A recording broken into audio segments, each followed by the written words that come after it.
ব্রাজিলের সর্বকালের সর্বোচ্চ গোলদাতা তিনি। গেল এক দশকের বেশি সময় ধরে ব্রাজিলের হলুদ জার্সির একমাত্র পোস্টার বয়, দলের সবচেয়ে গুরুত্বপূর্ণ ফুটবলার।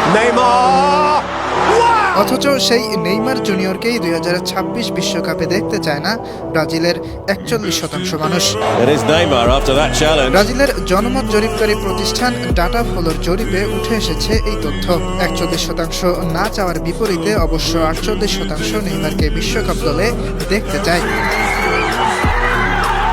জরিপ অনুযায়ী 7% মানুষ নিরপেক্ষ থেকেছে, আর 3% কোনো মতামত দেয়নি। নেইমারকে বিশ্বকাপে দেখতে না চাওয়ার মধ্যে 53% মানুষ 60 বছরের ঊর্ধ্বে, কিন্তু 16 থেকে 24 বছর বয়সীদের মধ্যে 62% নেইমারকে দলে নেওয়ার পক্ষে।